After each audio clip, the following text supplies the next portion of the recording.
আজ আমরা কথা বলবো আমাদের ভ্যালিডেশনের যে ক্ষুধা সেই বিষয়ে, আমাদের যে অনুমোদনের আকাঙ্ক্ষা, প্রশংসার লোভ আর এর যে ফাঁদ সেই বিষয়ে। শুনতে থাকুন, এই প্রশ্নগুলোর উত্তর সামনে আসছে। কোথাও যাবেন না কিন্তু।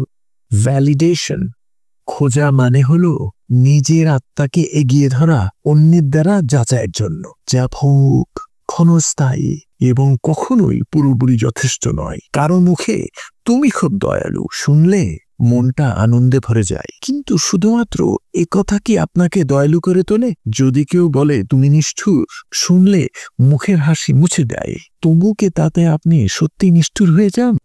আমি ভাবি, আপনার সত্যটা কে নির্ধারণ করে, অন্যের কণ্ঠ না আপনার নিজের?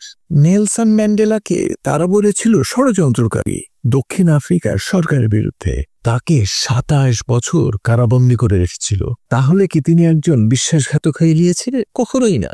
এরপর তিনি হলেন দক্ষিণ আফ্রিকার প্রথম কৃষ্ণাঙ্গ রাষ্ট্রপতি, ইতিহাসের শ্রেষ্ঠতম নেতাদের একজন নোবেল বিজয়ী। আল্লাহ সেই সত্তা যিনি জীবন ও মৃত্যু সৃষ্টি করেছেন যেন পরীক্ষা করা যায় কে উত্তম কর্মের শ্রেষ্ঠ। তাহলে আপনি কি শুধুই অন্যের মতামতের প্রতিচ্ছবি, নাকি ভিতরে লুকিয়ে আছে এক অপরিবর্তনীয় সত্তা, যেটা প্রশংসাতেও বদলায় না, নিন্দাতেও না?